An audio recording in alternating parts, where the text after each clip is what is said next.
Hello, everybody. Nice to see you all. My name is Todor, and I'm part of the Tooltest Day Crew of Placemaking Europe. And today we're starting a new cycle of tool testing all around the globe with, practitioners and also any kind of designers, artists, and so on that we are getting together in our global cohort and share experiences, tools, and we will help each other in the process. So I just will give one very, very quick introduction to what we're doing and just guide you to the program in the next few weeks. So just a second. Yes. I hope you see my screen. So where we are now is here. We're in our orientation session in the journey, which is basically we're checking in for parking day. That's the topic of our cycle. And today we have we're honored to have John Bela, one of the initial co-initiators of the parking day movement, and he will tell us more about the essence of parking day and how it developed in the last 15 years to his eyes. And after a week, we will get together again for an inspiration drop-in session where we can share. John will be present again, but also some other interesting speakers who share a little bit more of examples, and then we'll get inspired about our own experiments in our own context. Then September 2, we will have this interactive session when we will help each other. So we'll basically present what we're planning to do, and then we will give feedback to each other, ideas, and so on. Then the big day is, of course, parking day, which will be September 16, 17, 18, when we'll have our experiments to try to deliver our global impact. And later on, a week after, we will again get together to reflect on our experiments, how they go, and how to evaluate them.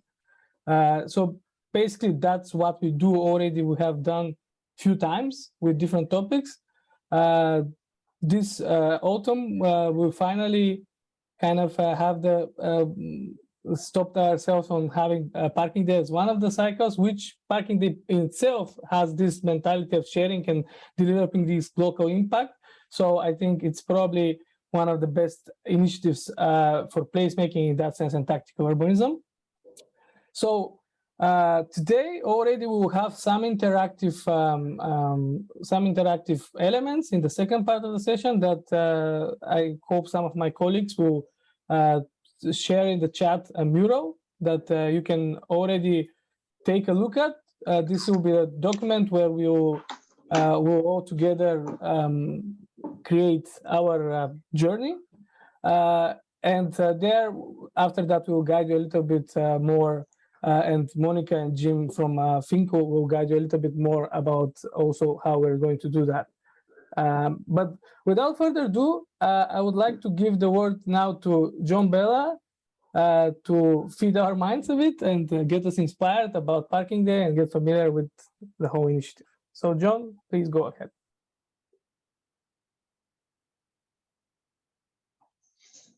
Thank you, Todor, and thank you for the opportunity to be with you all today. I really like how you're framing this toolkit testing, the idea that there's an idea generation, collaborative idea generation, and inspiration, and then actually focusing on direct action for parking day this year, which is fantastic. But then also you've got a follow-up evaluation. So what is the outcome? What is the impact? That's really a great way to frame something like this. And yeah, I really appreciate the opportunity to be here with you and share a little bit of the parking day story. I'm John Bela. I'm a co-founder of Rebar Group, who are the creators of Parking Day. Rebar was an art and design studio. And I'm going to talk a little bit about the history and origin of Parking Day and how it may be useful for you as a placemaking tool. And anytime along the way, if you want to stop and ask questions, please do. This is, I've got some material here, but happy to stop and answer questions along the way. So, Parking Day is one of many advocacy tools, I think, in your placemaking toolkit to focus on safer, greener, more equitable, and more playful streets. But to start with, I think it's important to remind ourselves that over 100 years ago, streets served a variety of functions and activities, and were known and supported as a place for vibrant public life, for commerce, for play, and also for moving goods and people. And that in dense urban neighborhoods, the inner city urban neighborhoods, the street was the urban living room and the playground, and served so many functions for people living, say, in small inner city dwellings. The outdoor space, the street space, was our collective shared space. And as we all know, with the advent of the automobile, that began to change. But I think it's also really important to understand and to know that there was a long history of popular resistance to automobile dominance. It's not that people didn't recognize that automobiles are this incredible technology, but they recognized that maybe they shouldn't be invited to speed, through inner city spaces in particular. And people well understood the kind of negative impact of high speed in urban areas, particularly relative to traffic death, traffic fatalities. And that it was only through a very focused and concerted effort by the automobile industry, who were focused on selling more cars, not necessarily concerned about moving people or solving urban mobility problems. They wanted to sell cars. And in order to do that, they really focused on this social reconstruction of the street as a place for people, as a place for play, as a place where you could cross where you wanted as a pedestrian, to a place that came to be dominated by the automobile. And General Motors' Futurama exhibition really encapsulates this very well. That, this was 1939, the New York City World's Fair. And it promoted this idea of, the dwelling towers with, seamless vehicular movement. And they would solve the problem of traffic fatalities and traffic deaths by separating the uses, separating cars from people, and providing cars unmitigated access through inner cities. Does this urban form look familiar to you at all? Well, this was the vision from 1939. And now, as we know, this has really shaped many cities around the world. So it was a huge marketing campaign, gradually adopted by city planning and urban designers. And we began to enter the age of motordom. And because we're still so deeply embedded in the age of motordom, we're in it. We're in the middle of it. It's hard to believe that there ever was or could be an alternative to auto dependence in our cities. So, and the traffic violence and the sprawling cities and the air pollution that we associate today with the dominance of private vehicles in our urban spaces. So starting in the 1960s, many people began to realize that private automobiles could not solve our mobility needs in cities, and a new wave of resistance began to emerge in many parts of the world. And these are some of the sources of inspiration for Parking Day. I'm just going to mention a few.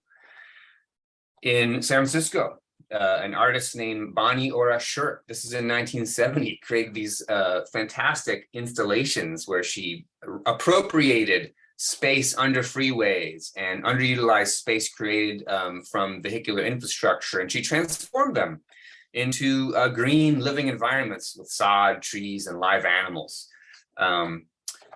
You may be familiar with architect and urbanist Jaime Lerner from the city of Curitiba, Brazil. So he was probably the pioneering tactical urbanist, actually, that in 1972 orchestrated a 72-hour transformation of Rua 14th to November in Curitiba, which is really one of the first major pedestrianized streets in a major city in Brazil. And then a more direct source of inspiration actually for rebar was the artist Gordon Matta Clark, who is known for carving these voids in vacant and abandoned buildings in Lower Manhattan when it was still kind of depopulated and economically depressed area. But one of his other projects was this project called Fake Estates, where he acquired these slivers of real estate that were created as the result of surveying errors. He bought all these at auction, and he proposed a whole series of interventions on these fragments of real estate, sliver spaces. He died fairly young as an artist, so was never able to realize these interventions. But the idea that there might be these types of unscripted spaces in our city was extremely inspiring. So Rebar Forum, my colleagues Matthew, Blaine, and Teresa, we started searching for these unscripted spaces in San Francisco. We didn't find vacant land at the time, although we found that later, but we did find metered parking spaces, and we realized, wow, the metered parking space is a subsidy for storing automobiles, but compared to adjacent real estate, it's actually quite cheap. So why don't we just rent that space by putting some coins in the meter, and instead of storing a car, let's do something else. So we found a site in San Francisco that had very little green space, and we put some coins in the parking meter. We rented the space legally, and then we set up some living grass and a park bench and a tree and an enclosure, and then we withdrew, and we just watched and waited to see what happened. There was a little sign on top of the parking meter which said, if you want to enjoy the park, please put a few coins in the meter. And when these two guys sat down, they started chatting, having lunch, having a conversation, we realized, wow, okay, this is a success. We created an opportunity for social interaction in a place that was previously used for storing automobiles. This picture went around the world. This was 2005, and people started contacting us saying, hey, this is a cool idea. Can you do parking in Barcelona or in Italy or Santa Monica? And we couldn't literally travel around the world at that time, but we could send the idea around. And so we created something called the Parking Day How-To Manual, which is still on the Parking Day website. And it walks you through all the fundamental components of this guerrilla art intervention. And with that, the one-day, $500 parking day guerrilla art intervention grew to become Parking Day, a global public participatory event that people around the world celebrate on the third Friday in September to repurpose spaces that are traditionally used for storing vehicles into other uses. Well, what are some of those other uses? Basically, your only limit is your imagination. So Parking Day installations have been used for green space. There was a free public health clinic in a set of parking spaces in San Francisco. There's wonderful social spaces, opportunity to exhibit great design and art and playfulness. There's the park cycle that we created in 2007, a mobile pedal-powered public open space that we could move to different parking spaces throughout San Francisco. There's in Japan, Parking Day has grown really with this idea of supporting the creation of third spaces. So it's not your home, it's not your work, it's a third space for social interaction and gathering. And so many other ideas over the last 15 years have emerged, through this platform, through the concept. So it really is an invitation for you to push and generate and come up with something that you think is going to fulfill some kind of unmet need in your particular area, but also celebrate the fact that streets are our public space, and they're a place that we can gather and socialize and play in the ways that we want. So there's great examples from around the world.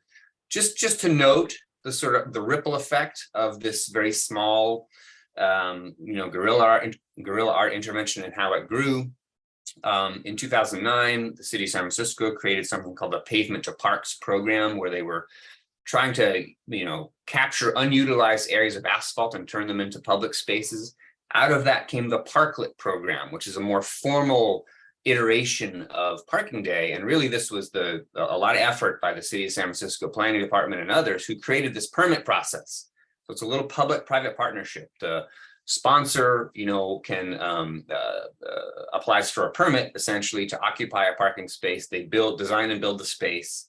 The city issues the permit. And this is a more kind of long-term iteration of Parking Day, which has now also grown around the world and become a platform that people can use. This is quite a bit more investment and energy than a one-day intervention, but it is the part of the trajectory actually of the original Parking Day installation. So this is something you might consider investigating in your city. Can Parking Day be a catalyst for the creation of more permanent or long-term interventions in public spaces? And not just for cafes or outdoor dining, it's for art, it's for play, it's for science, it's for so many, whatever the needs are in your community, you can attempt to address those in this very small scale digestible piece of urban real estate of the parking space.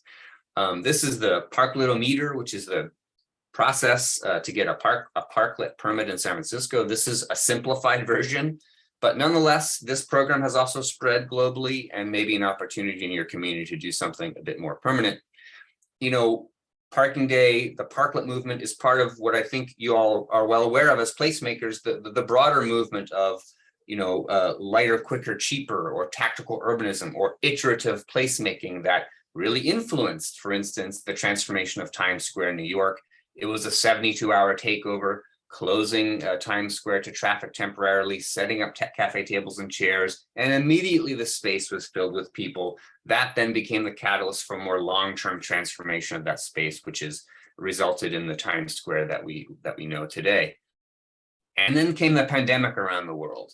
You know, so cities around the world started to think about, wow, there's some really important ways that we can utilize our outdoor spaces. We need to shut down our streets. We need to open up sidewalks for small businesses, for social space to enable us to adhere to, social distancing guidelines. This has been an unfathomable transformation of our street space, and we can hopefully take advantage of this.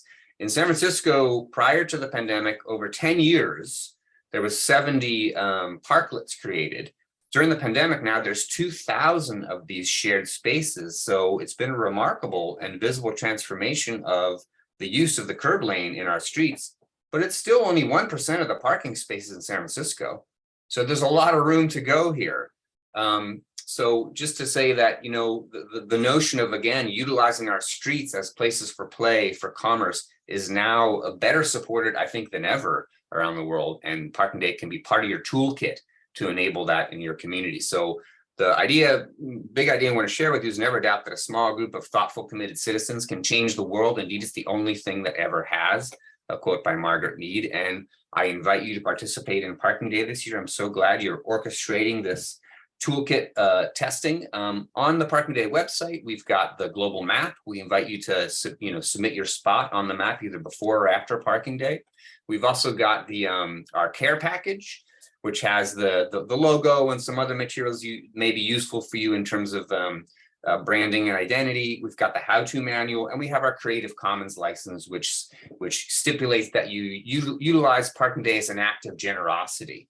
It's not about promoting your business necessarily or about selling something. It's really about an act of generosity, and we invite you to think about it and use it in that way. So that's the kind of overview, and happy to answer any questions about this. Thank you very much, John. I think it's very nice it's wonderful actually to hear from you the whole origin of the Parking Day, which at the end of the day, of course, many of us are kind of, and the fact that we're here probably are trying to do in our own practice, and like this ongoing battle basically to reclaim spaces for people. I mean, yeah, let's do it a little bit different then. I mean, let's have, I mean, few questions if since we're so lucky to have you here. So, and then we can continue later on. I think just if somebody has a question, either type it down or raise a hand. Yeah, okay. Gabriela. Hi from Bulgaria. Nice to be included in this inspiring meeting. Thank you for having me on board as well. So my question is the following. Prior to the activities that you created, did you do some kind of a research? Did you ask the locals or the community around what their necessities were? And how did you come up with the, so the initial idea was very cute, super cool idea, very basic, but also quite big enough. And how did you move on to the next steps, next ideas? Yeah, that's a good question. For the initial parking installation, the research we did was on the parking code. So we researched to identify that in a metered parking space in San Francisco, it turned out it was not illegal to do something other than store a car. So that was a bit of the research we did. your parking code may be similar in your city or maybe not. So we did that research to understand that we were actually operating within a loophole, a sort of legal loophole that could allow us to exploit that loophole for public benefit, or what we viewed as public benefit. We didn't do a whole lot of community outreach before this particular, the first parking day. It was just, we saw that there was a need for green space, or urban open space in this particular area in San Francisco based upon a map that the planning department had produced. And so we just kind of took the initiative to produce a tiny green space there. In subsequent years, it's really been about the partnership building and yeah, researching and understanding, you know, what are the needs in your particular neighborhood? Is it really about public safety? You know, is it about a third space or just a social space?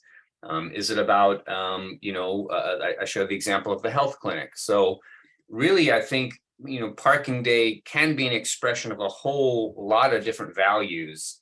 And it really depends upon what are the pressure points, what are the needs in your particular community. And it certainly can be for creative expression play. That is a perfectly viable, you know, expression, I think, in this space.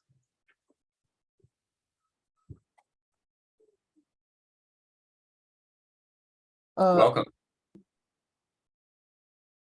I think if there are not other questions, or I mean, we have 1 hour for this session, so if you want, just type them in and we can continue with our next speakers, and then probably we can address them in a bit.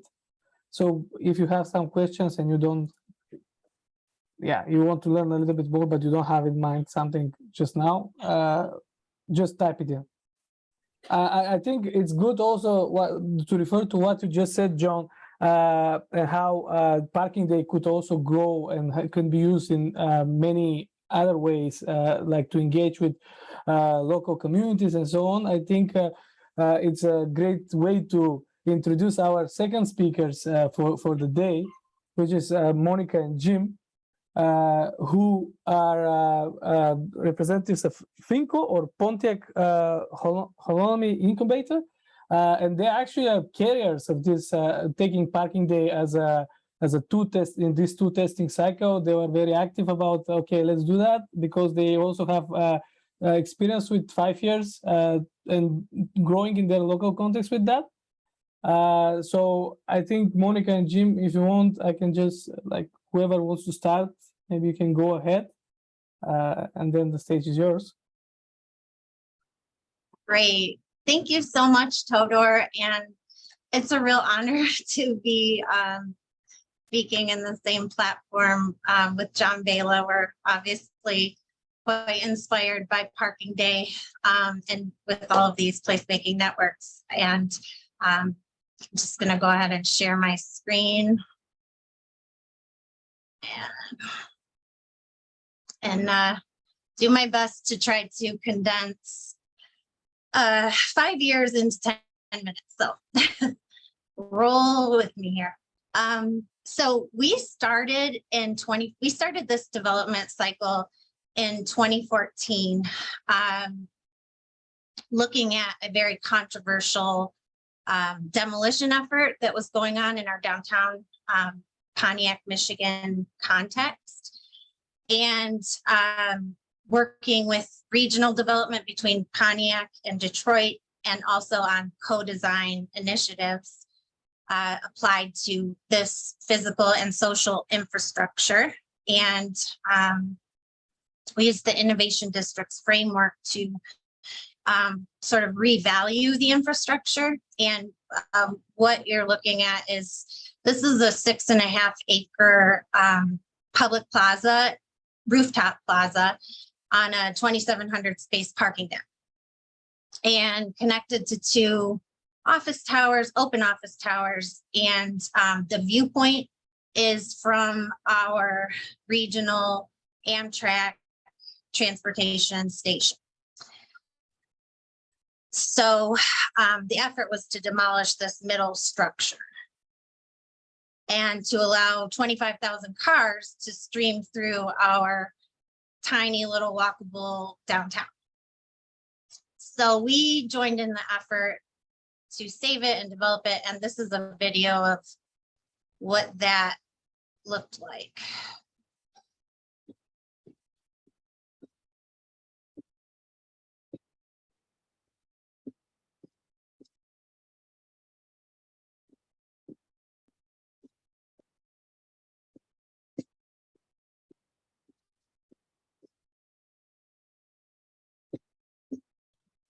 Yeah, no sound, Monica.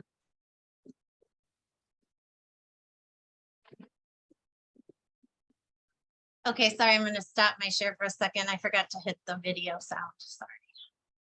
But you didn't miss anything, it was just musical. Okay, so moving on to parking day, that was 2014 and 2015, and then we held Saturday morning breakfast clubs every week to keep the community engagement conversation going around that issue. And then we worked with our local bus authority on regional transportation authority initiative and a community partnership program, and then moved into parking day in 2017 for more hyper local small scale urbanism in our downtown. This is a video you can revisit and look at that on your own time, but here's some of what the first parking day looked like. And this is our Pontiac Sun Time Bank DJ Mother Love, and she just filled the streets with music, and there was a lot of community participation. The local university, which was engaging in a partnership, engaged and brought people, and it was written up in our little local paper. And then moving on to second parking day, we were the smallest city to ever be accepted into the National Street Service program, which was funded by Ford Mobility and Gale Studios. And we were also developing the little adjacent pocket park, Hidden River Pocket Park, and incubator space. And so this is a video from our second parking day. Hey,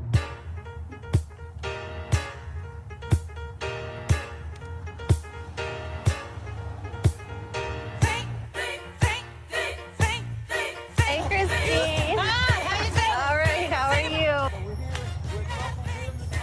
Mary G, how you doing, Mary G? Hello. Tell everybody about Parking Day and what Parking you're doing Day there. is awesome. We are here. We're taking over the streets. This takeover, downtown Pontiac takeover. I didn't even know you couldn't have been too much more than I ain't no psychiatrist, I ain't no doctor with degrees. It don't take too much IQ to see what you're doing to me. You better think about what you're trying to do to me. Out, bang, let your mind go, let yourself be free. Oh, freedom, freedom, freedom, freedom, yeah, freedom.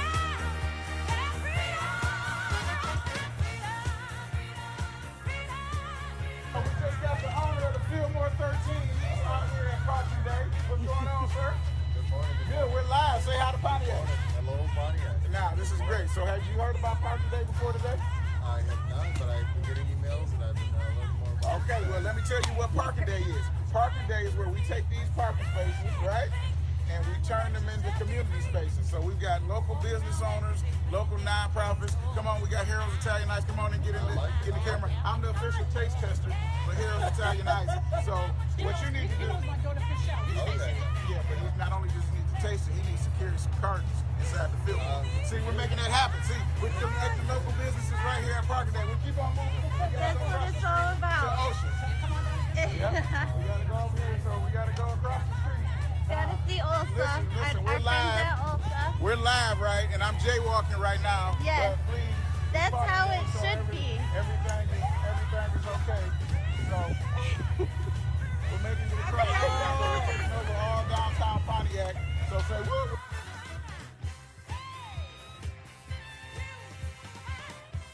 You could ask, I could answer you all, but I was gonna change, I'm not. I So thought that was great when you said I'm jaywalking, and before there was jaywalking, there was just crossing the street, right? And so what a cool Cool initiative. Fantastic. Yeah, thank you so much. That's so cool coming from you. And so that last little shot was of kids that were just playing, and that's something that you just don't ever see in our downtown. Like along the lines of the new social interactions that get created when a different layout is introduced. And so on our third parking day, we were focused more on child-friendly cities development and planning for the third International Placemaking Week, which our program had been accepted by Chattanooga.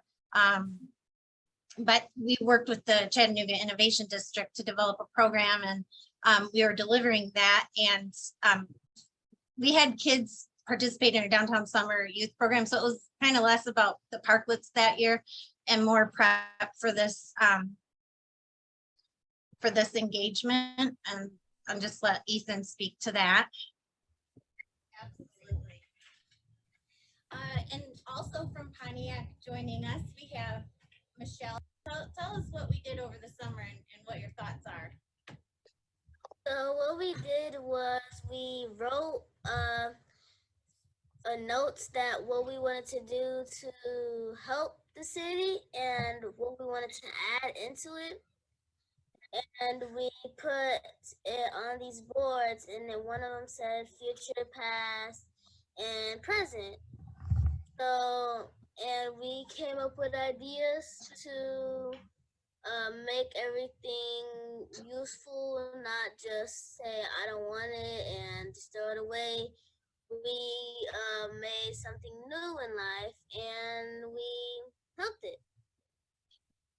Wow. Thank you for that. And Michelle, what were your takeaways? We stumbled we met by accident. It's pure accident, just going for a random walk. And these kids were allowed, they came up with so many great ideas on what they would like to see in the city. And I really believe and agree with Jim and Monica that getting the young people into the city brings families into the city, and it's going to create a future for the city. And there's so many possibilities and so many things that can happen if people work together. And just wanted to say the reason we, just a quick little note, the reason we didn't quite focus on the parklets that year is there was a little bit of a backlash from our downtown, but we'll leave that in the past and we moved forward with it. And for 2020, we'd made friends with these networks with PlacemakingUS and others, and we were also on lockdown. And so we didn't do parklets that year either, but we played more with the virtual space and included those networks, and also included Kaboom, which Kaboom had awarded our effort in the park a $56,000 award. And so they were included here too. And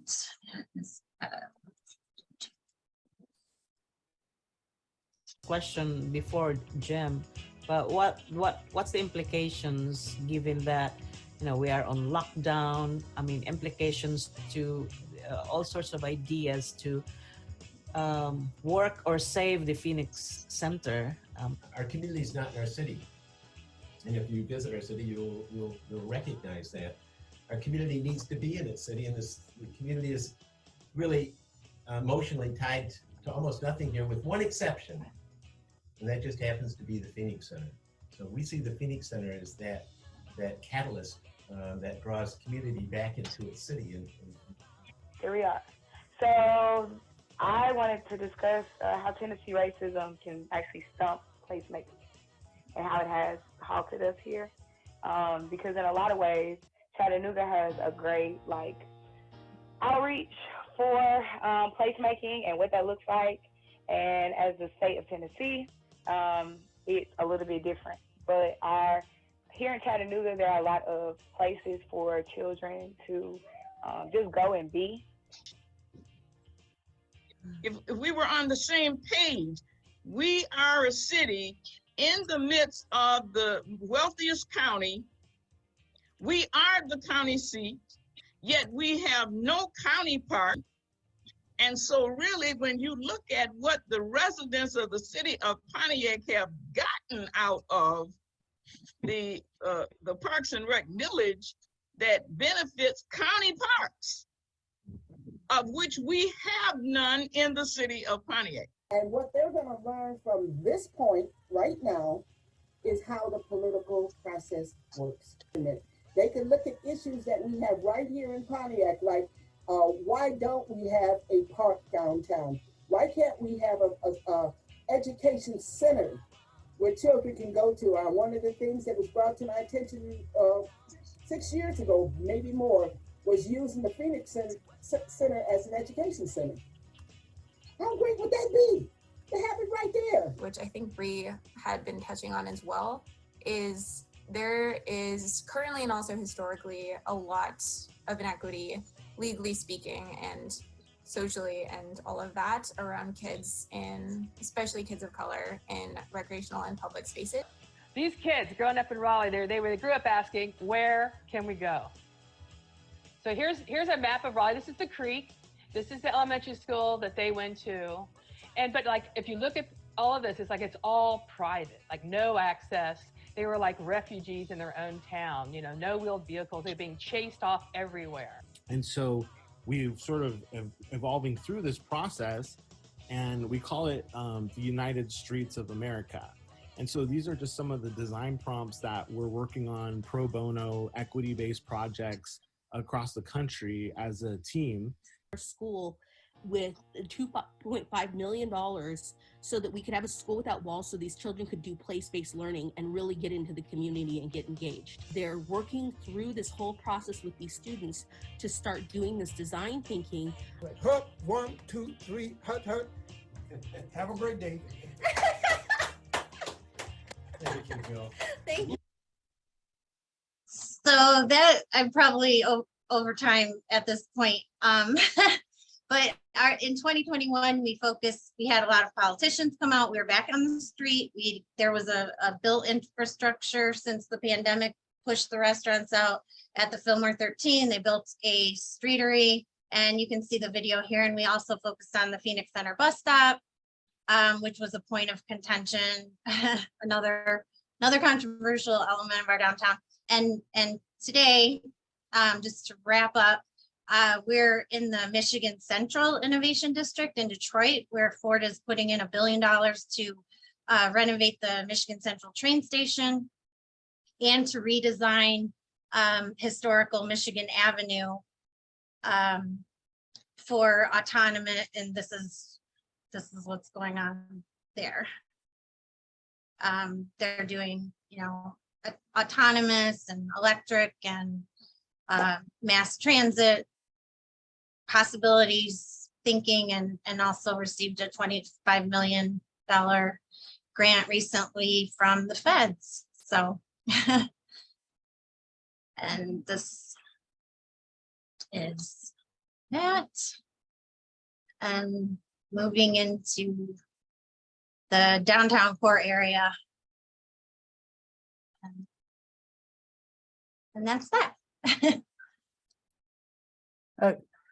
Okay, thank you very much, Monica. I think it was great content to see how, I mean, of course, what we're doing here as Parking Day initiatives and in general, in kind of placemaking initiatives, it's pretty much about people that are part of the process.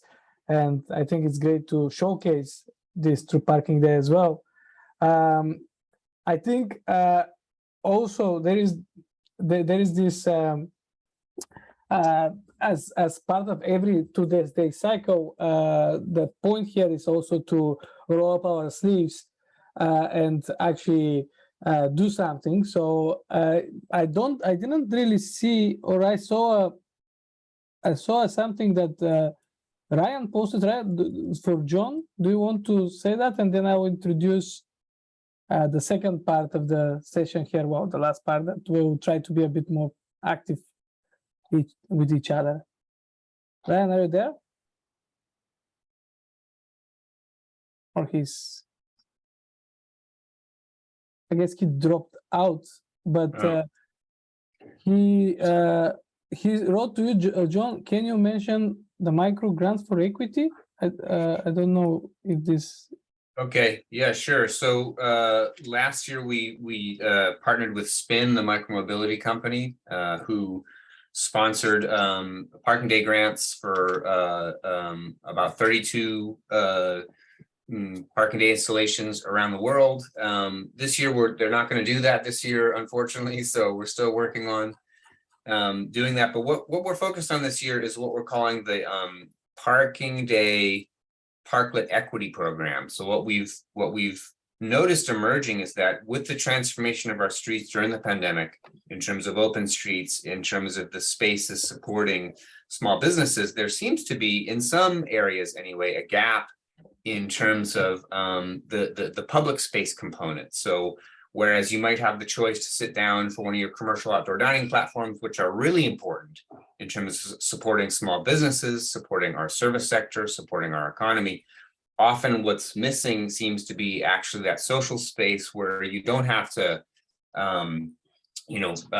pay to sit. And so we're focused now on working with small businesses, galleries, youth organizations who may have a need for a small space, the scale of a parking space or multiple parking spaces, but don't know how to navigate the permit process or the application process. So we're building that program this year. It's called the Parking Day Equity Program, and I'll hopefully share more about that at the next session.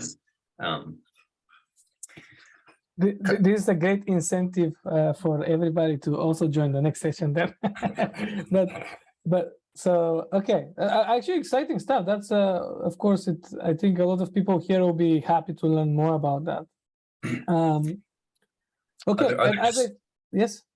Just thought I wanted to share in response to what Monica shared is just incredible work in the cities you're showing. And I think one thing that's on many of our minds these days is the heat wave, right, and the climate crisis and how this is affecting all of our cities. And a lot of cities and thoughtful mayors like Mayor Anne Hidalgo in Paris are thinking about, wow, these little spaces which we once thought of as little pocket parks, maybe not that useful in our city, are turning out to be crucial in terms of mitigating heat island, in terms of creating a refuge, in terms of creating a cooling space for people who don't have access, let's say, to indoor or conditioned environments. So I think the notion that you were sharing some access to green space in places, even at a small scale, with the notion of thinking about them as refuges from the heat island effect, I think is of growing importance today. Yes, totally. Yeah, exactly. I think it's a great point that it's part of. We also part of the cycles. We did something, a PlacemakingX challenge that we do for 3 years in a row now, and of course, we also a lot of people that are part of this group as well were part of that as well. So I think it will be curious to see if there will be some kind of crossovers along this, because of course we have to think in many different ways to resolve the issues. Okay, I think, yeah, the link is not working. Can you open the link? I posted a link in the chat. I don't know if it works for people. I don't know if it gives thumbs up if it works, people, or if it doesn't. I don't know if Monica can help me with that. But basically, what we're going to do in the last 15 minutes of this session is to start thinking about. Let me share my screen. So all the content that you kind of saw from the presentation of Monica, and also some other content, they're placed in this collaborative mural. So the idea is, again, we have to thank Monica and Jim for initiating this. In this cycle, we would like to kind of have this common artifact where we can co-create the process and hopefully share materials and experiences. And of course, as John said, also, I think it's great that all of us that are like thinking about doing an intervention, we register and share the materials in the Parking Day website as well. but here we can use this space for a little bit more of the journey process and help each other. So within this document, you see up here, there is a part of it that is a participation station. And in this participation station, you see that as part of a task for this orientation session is that we would like to challenge you actually to, I mean, if some people are already thinking about doing a concrete parking day experiment, please just write what is the statement that you would like to advocate with your intervention in these post-its, or if you're just like starting to think about something, maybe place what you really would like to work with. And as you can see, I see that some people start writing content, which is great. I think whenever you have a clear idea about that, you can just raise your hand and I'll give you the floor so you can say something about the statement you would like to make. The idea behind this is, of course, that we start scanning each other if we're interested in something similar, so then we can, in the next sessions, start developing this further and probably have a greater collaboration and networking experience. I think if somebody has questions about how this works, I think it's pretty intuitive. I hope it works for everybody. If not, you can revisit. We can try to revisit later, or we can try to fix it. But I see that some people already typed a few things. I also would like to invite you to type where you're from, like, so where does this statement come from, which will be great. And then whoever typed in something already, I don't, okay, let me stop sharing. I would like to see if somebody raise a hand. Please go ahead or just unmute yourself. We're not that big of a group, and share what are you thinking about.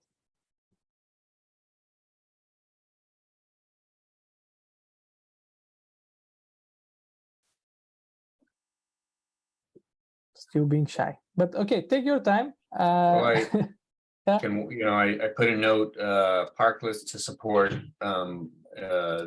Black, Indigenous, people of color businesses, so women and minority-owned businesses. I think, as our downtowns are really struggling to recover, I think it's a great opportunity to think about opportunities for opening up spaces at the ground floor, outdoor spaces, parklets in support of small businesses which traditionally haven't had opportunity to get access to prime retail locations, and to enable small businesses to be part of that recovery effort by creating opportunities and invitations for small businesses in spaces where they maybe haven't had access previously.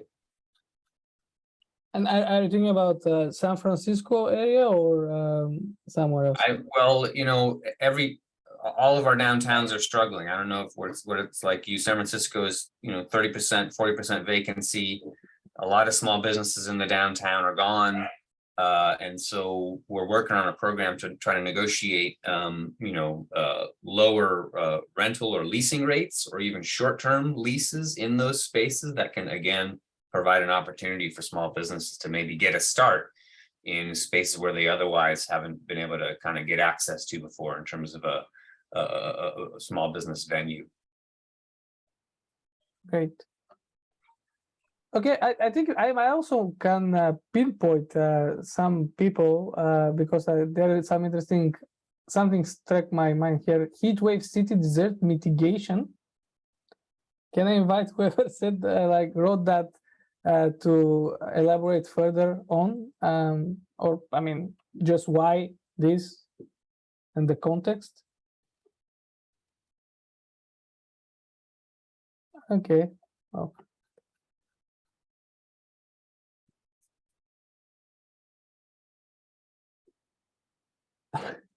All right, we're still, we can see it's the first session.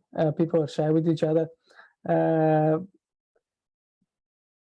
Okay, well, I can introduce, mine was a little bit trivial, but what I have an idea here is in where I'm based in Norway, in Stavanger. I place that what I would like to work with is that, I mean, it's one of the initial ideas, but that streets are spaces for social interactions, most of all. Whether we interact that through moving through the spaces only with cars or with pedestrians, or we're sitting and spending time, or we're using it for some other purposes. But I think that's something that I would like to remind, and I have a concrete location that I would like to work with. That is a very local street that is part of a parking, local parking, and it's rather a sad space. So I'd like to experiment with some activities to make it more interactive with people and passersby. Victor, yes, go ahead, please. Thanks. Yeah, I guess it's here in Bratislava, we are probably also all around the world. We really need to teach people that these areas which are reserved for parking of the cars are that big in comparing to the cities in their areas, total area, that it would make sense in climate change adaptation and mitigation plans. So actually, I wrote there that it would be very fruitful to teach people that these parking spots not necessarily needs to serve only for parking, and that these areas are make sense to change the point of view of people to use cars. So they need parking spaces. If they don't use car, then we don't need this amount of parking spaces. We still have quite great developed, I think, public I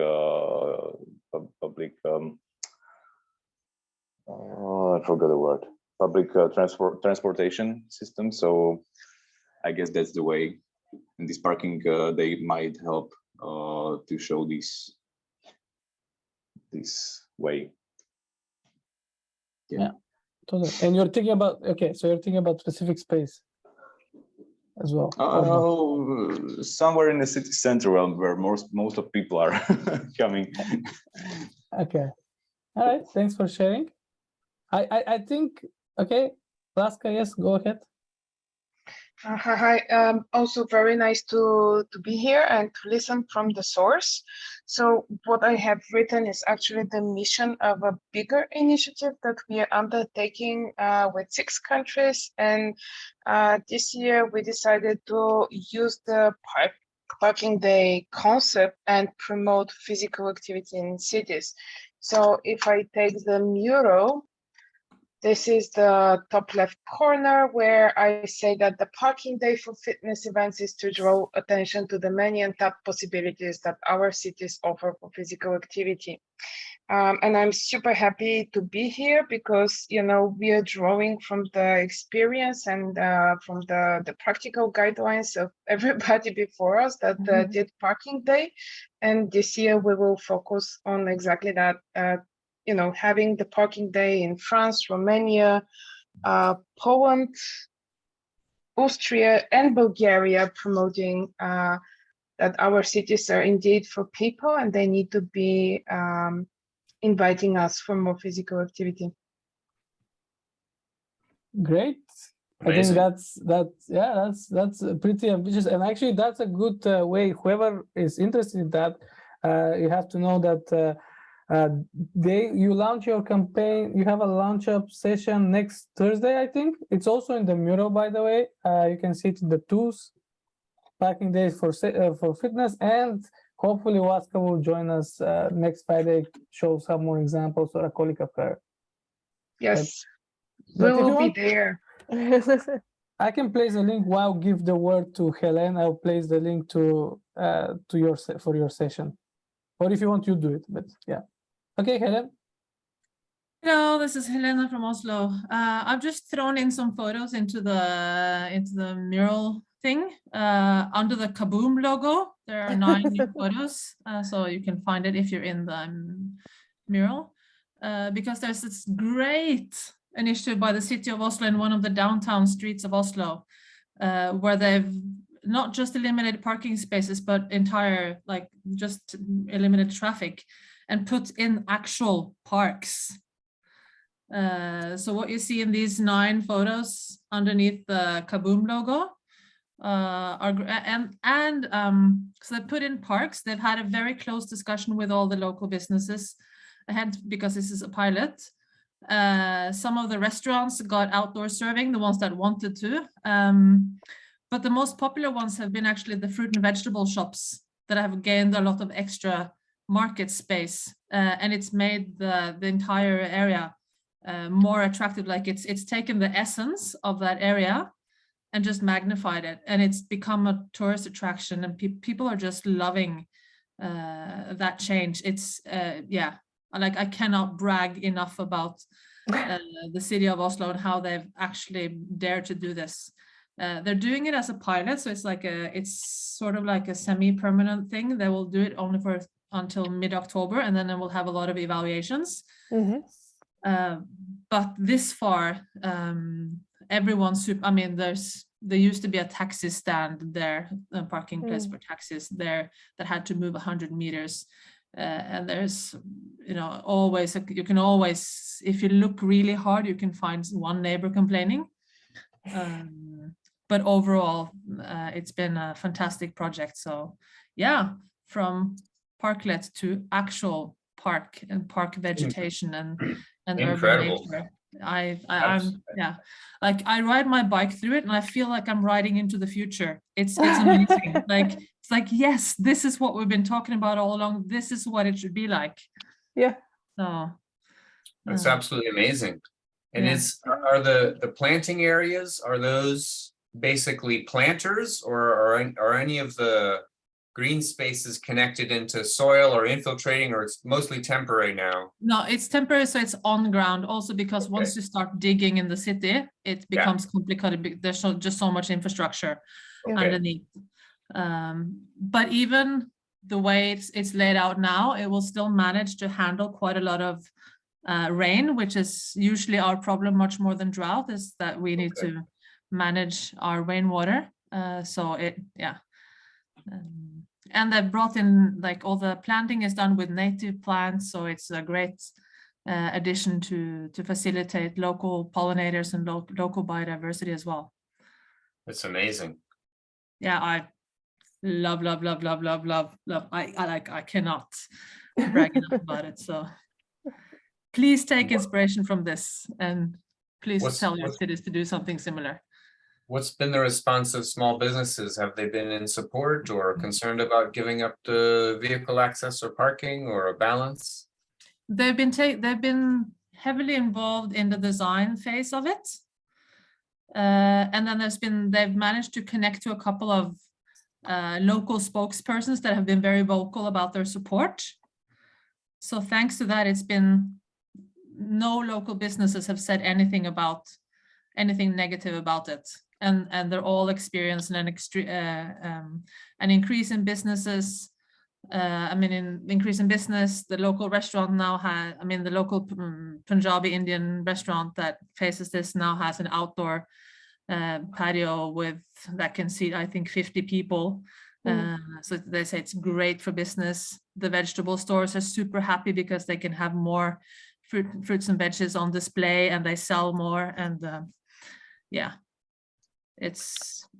amazing.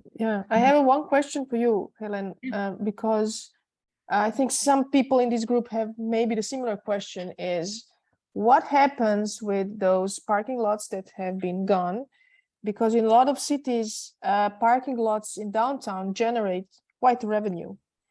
What is, let's say, the win-win situation for the parking company of the city? Let's say, how do they balance their sheets? Do you have any idea on that?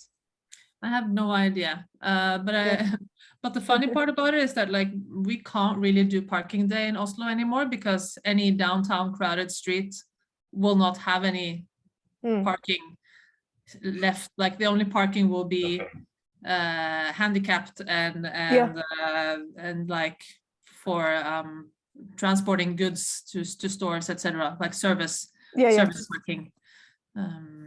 Yeah, so we Is would there- need to look hard to find an appropriate parking space actually that we could set up. Is there parking on the periphery of the downtown, structured parking, or is it people take public transit now, or how are you solving the kind of mobility and access question? From what I'm not an expert on mobility data of Oslo, but from what I hear, what's quite unique about Oslo is how much we walk. Yeah. So downtown is very walkable, and sort of not only downtown, but the intersection of the city. People happily walk 40 minutes to work, for example, because it gives them the daily exercise, 40 minutes each way. And I don't think that would happen in the US, for example. Happily walking 40 minutes to work. We'll happily drive 40 minutes. But they will happily drive 40 minutes. That's the fascinating part of it, isn't it? Actually, unhappily drive 40 minutes. It's all about how you mentalize it and what you're used to and what you how you wrap your day around it. So if this helps you avoid a trip to the gym, then people do it. Yeah. It should be the weather. I was saying it as a joke, but I think Oslo definitely it's a great example, of course, of having, even for Norwegian context, it's an example for the rest. Although there is a smaller cities like Stavanger, yeah, I mean, the funny part of it is that of course, the Facebook and like social media are full of people being very negative, but they're not the people living in Oslo. Yeah. Yes. So yeah. So you're welcome to the street of the future in Oslo anytime.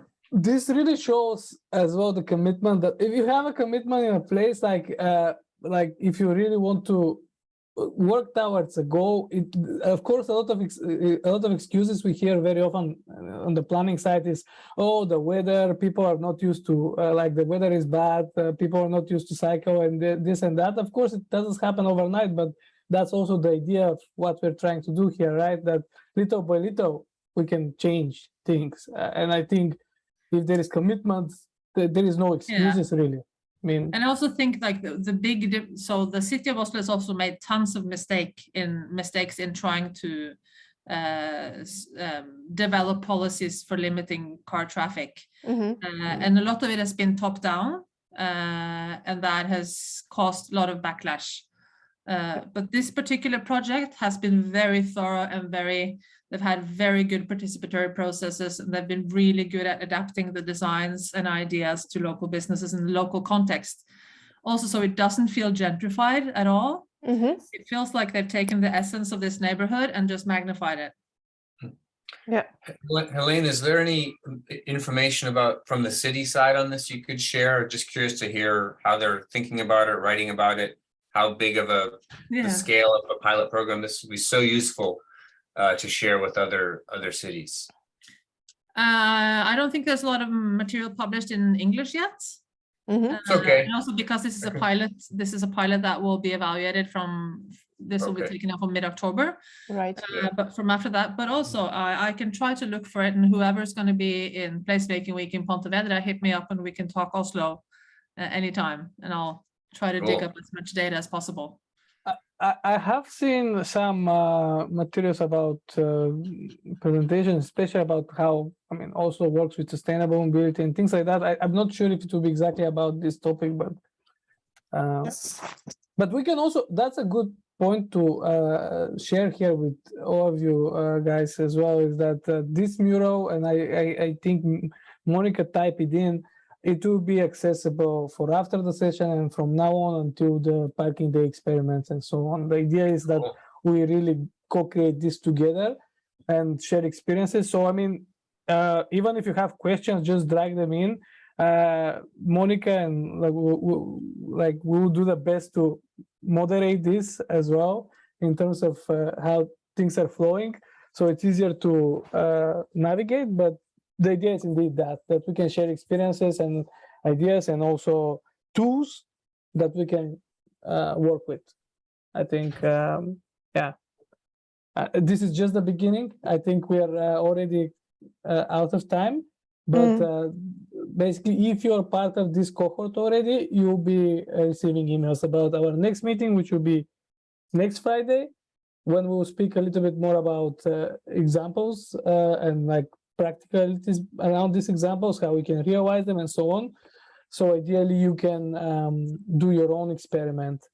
And again, a very important thing here is that you should not get discouraged, because of course we have these great examples, but the logic of these cycles is really to just even do small things.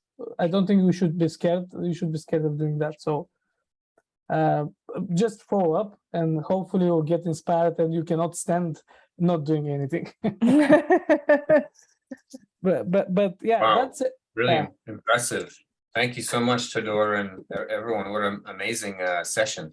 Yeah, thank you for joining, John, and hope to see you next week. And just before leaving, I would like to also give you a little bit of a push as well, in that sense, like whoever wrote this, any of these statements there, like as a homework, so to speak, we would like to encourage you to find 5 more people in your local context that are useful, like that are also advocating this or seeking for confronting this challenge.